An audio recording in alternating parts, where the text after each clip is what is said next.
Have you ever met someone that you felt that type of kindred spirit with? It seemed that though they really understood you and were genuinely concerned about you, even though you didn't really have the foggiest idea of who they were. Well, this is the kind of experience these two are having on the road to Emmaus. They don't know who it is that's joined them, but their spirit somehow is connected with His Spirit. He seems to help them work through their doubts and disappointments and understanding of what all has been going on. Because there was trust, because there was a oneness of spirit between the three of them as they traveled, they were making themselves vulnerable to one another. They were sharing their doubts and their fears. I believe that they were doing what Paul described as bearing or carrying one another's burdens. So often in the church we're afraid to ask questions, or we're afraid to talk about our doubts because we're afraid what others will think about it. They'll think about us. They'll doubt whether we're really a believer or not. But I believe the burning in their hearts, the warmth in their hearts that they felt, this openness, their trust, they're helping one another along the way. They're helping one another to carry their load. They're helping one another in the midst of their heavy hearts. And as Jesus arrived with the two to their destination, to their home, Jesus acted like he needed to go on further, on down the road. He didn't impose Himself on them, but He only stayed. He only came into their house as He invited them in. God has given each of us the gift of free will. He allows us to make our own decisions. He allows us to decide how we will live. Yes, He could save us a lot of heartache. He could maybe bring greater joy into our lives if somehow He forced us to do certain things.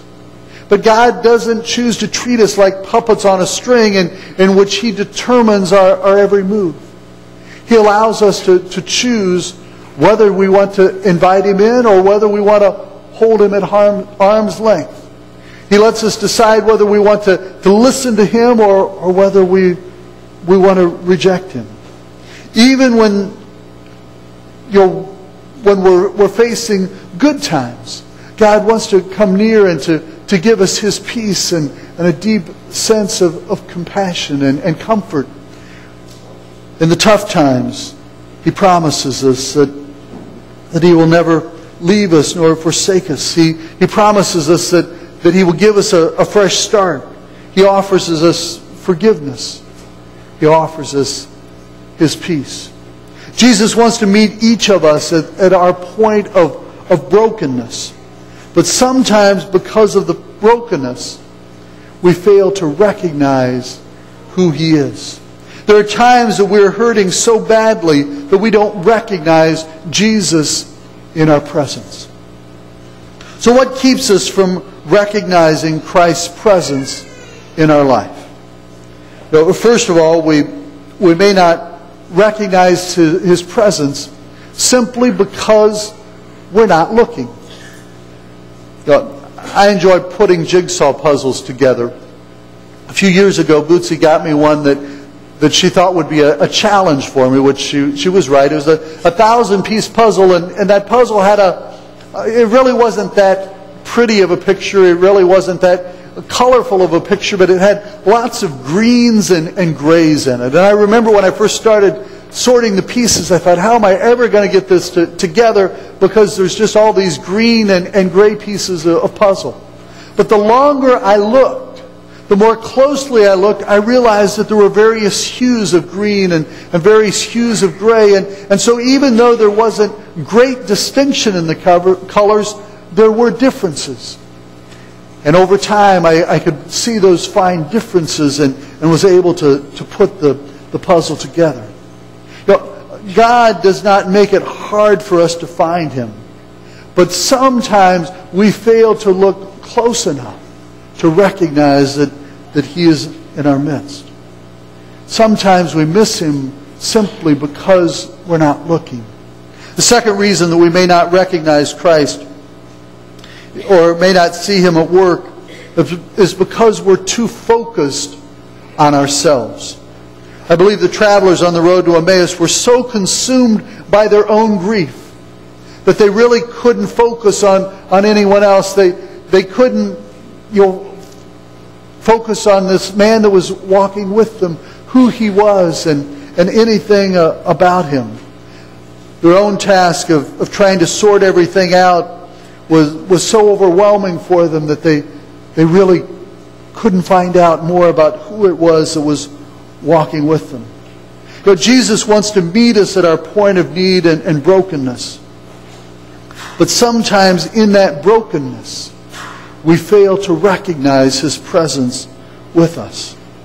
Another reason that we may fail to see Jesus is because we don't expect to meet Him. Over the years, I've met a lot of people in different churches and in various communities, and I've often got to sort back through my mind, and if I see someone I recognize, I've got to put them in the right place, and then I can kind of search through my memory for what their name was. I remember one time I was visiting someone in the hospital. That it was actually a college student who had been put in the hospital outside his hometown because he had a brain tumor. And so I started visiting him, and one day his mother was visiting with him, and when I walked in, she kind of looked familiar, but I didn't recognize the boy's name and had no reason to have recognized his mother. So we talked a while, and she told me that her parents had been there to visit just earlier that day, to visit their grandson, and so making chit-chat, I said, well, where do they live? And she said, oh, they live in a small town in Huntington County. And I said, well, I used to serve a church in Huntington County. Where did they live? And she said, well, they live in Andrews. And I said, well, I used to serve the United Methodist Church in Andrews. And she said, well, I was married in the United Methodist Church. Now, I didn't do the wedding, so I hadn't forgotten her that much. But the longer we talked, I realized that her mother had surgery while I was in Andrews, and I sat in the hospital in the waiting room during surgery with this woman for a whole afternoon in Fort Wayne a few years prior to that. And through our conversations, we realized that we had a connection there. But I had no expectation of meeting someone from my past as I went to that hospital room that day. In the midst of our brokenness, we don't always expect to see Jesus on our path or on our journey. The two people walked with Jesus on the road for many miles. They talked, they shared their burdens, they shared life experiences. They didn't recognize Jesus amid the ordinary things of life. But it says that when they were at the table and He broke bread, all of a sudden their mind went back to a time that they remembered. Maybe it was when Jesus broke bread when He fed the 5,000 on the seashore that day. Maybe they were actually in the upper room and saw Him break the bread on that night. But it was in that breaking of the bread that all of a sudden it brought a memory to them, and they recognized that it was Jesus in their midst. Jesus is often with us in unexpected places and in unexpected times. But we fail to recognize His presence until something reminds us or causes us to look for Him. Jesus may be present with us, but do we recognize His presence until we stop to pray? Or maybe until we gather in a sanctuary for worship. Maybe it's through an act of kindness and compassion that's being done for us by another person. Someone reaching out to us in love. Someone who becomes the hands and feet of Christ, that then we recognize Christ in our midst.